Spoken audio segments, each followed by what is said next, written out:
Need an easy-to-use video editing software? Or maybe you're ready to get creative and start your own YouTube channel? We recommend you check out our sponsor for this video, Wondershare Filmora, a powerful editing program perfect for both beginner and experienced creators. Create easy, polished videos in minutes using their powerful features and beautiful templates. Check out these instant filters, transitions, and effects. Filmora even includes an extensive collection of royalty-free music, providing everything you need to complete your masterpiece in one comprehensive program. All you need to do is bring your creativity. Filmora has just released their latest version, 10.5, which includes all new cutting-edge features like auto reframe, AR stickers, audio effects, film stock effects, library integration, and the exclusive add-on, AI Portrait.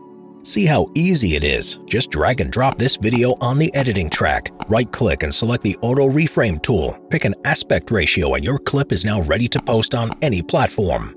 If you want to explore the world of video creation but don't know how to start, download Wondershare Filmora 10 in the description below to try it out for free. Anything created with their free trial will contain a watermark. However, Simple History viewers who share their video creation using the hashtag #CreateWithFilmora and tag us on Twitter at SimpleHistoryYT, or who comment their opinion on the latest version of Filmora can enter to win a 1-year free license. A Filmora team member will pick one lucky comment and one lucky tweet to win the giveaway. Try Wondershare Filmora today. The Titanic's Violinists. April 15, 1912. By the early 20th century, ocean travel was for the wealthy, being a luxurious experience with newer, bigger, and more opulent liners being launched every year. In the race to build bigger, better, and faster ships, the British White Star Line Company commissioned the construction of the RMS Titanic, hoping it would be the ultimate in comfort and more like a floating 5-star hotel than just a superior passenger liner. Launched in 1912, the Titanic was an impressive vessel, weighing in at a colossal 52,000 tons, being 882 feet or 250 meters long, and could carry over 2,400 passengers. These passengers could be accommodated into 3 different classes of cabins. First-class accommodation was for 833 passengers, second-class accommodation was for 614 passengers, and third-class accommodation, the cheapest, commonly called steerage, was for 1,006 passengers and would normally be for the emigrants seeking a new life in transit on their way to America and Canada. And of course, there were around 908 crew, which included officers, engineers, stokers for the boilers, catering staff, waiters, housekeeping, laundry, room service, and musicians to keep the passengers entertained. 696 of these perished in the sinking, and only 212 survived, which meant that 76% of the crew died altogether, which was a higher death rate than there was among the third-class passengers. Among these was the Titanic's captain, Edward Smith, who in true naval tradition went down with his ship. Because reliable logs weren't kept on the passengers boarding the ship, it was estimated that between 1,503 and 1,517 of them perished in the incident. The first-class passengers could enjoy the very latest in luxury that included a sizable swimming pool, a well-stocked library, several smoking rooms, a gymnasium, a large theater, a plush ballroom, a sumptuous lounge, as well as the very best in fine dining that could be enjoyed at the lavish a la carte restaurant and the highly fashionable Café Parisien. The Titanic even had its own 8-piece band, led by 33-year-old Englishman Wallace Hartley, a professional musician who didn't actually work directly for the ship's owners, but instead worked for an agency who supplied players to the White Star Line Company's fleet of passenger liners.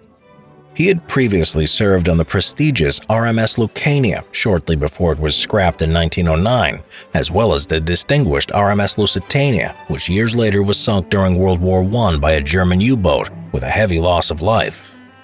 In 1912, Hartley had taken up the job as bandmaster for the RMS Titanic's maiden voyage from Southampton to New York. He was hoping that if he was himself noticed by the wealthy clientele on the Titanic, it could lead to some additional bookings in the future, as Hartley needed to earn some extra money as he had just got engaged. The band's wages were very low. They were actually reduced from the normal rate to only £4 per month by the agency that employed them, and they didn't enjoy many privileges. They worked long hours, typically from 8 o'clock in the morning until 9 o'clock in the evening. And although booked as second-class passengers, they were only given third-class cabin accommodation. On the night of April 14, 1912, just 4 days after the Titanic had set off on its maiden voyage from the English port of Southampton, the ship struck an iceberg off the coast of southeast Canada and sank in less than 3 hours, with a loss of over 1,500 lives. The Titanic carried only 20 out of a possible 48 lifeboats on its maiden voyage, as maritime safety regulations at the time stated that they only had to carry enough boats for a third of the ship's total human capacity.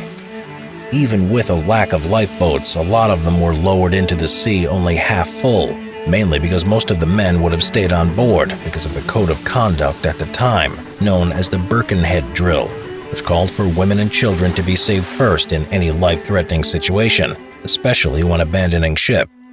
It is said that Wallace and his band members gallantly stayed on the deck, playing non-stop music right to the very end in order to avoid panic among the many scared and bewildered passengers still on board the sinking vessel.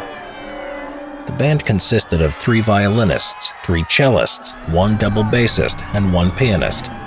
Some survivors of the tragedy claim that the last tune they heard the band playing on the deck was the hymn "Nearer My God to Thee." All 8 members of the band were drowned in the tragedy, and Hartley's body was recovered 2 weeks later by a deep-sea cable repair ship. He still had his life jacket on, and tightly strapped to his body was his instrument case containing his beloved violin. He was given a hero's funeral back in England at his hometown of Conan in Lancashire. It's estimated that around 40,000 people lined the route of the funeral procession to pay their last respects to Hartley. A memorial and bust were erected in Conan in 1915 in his memory and in recognition of his bravery. His violin was given to his fiancée, and when she died in 1939, it was donated to a charity. It remained lost and forgotten about until in 2006 it was discovered in someone's attic. Once it had been identified and its provenance confirmed, it went on to sell at auction in 2013 for a staggering $1.7 million.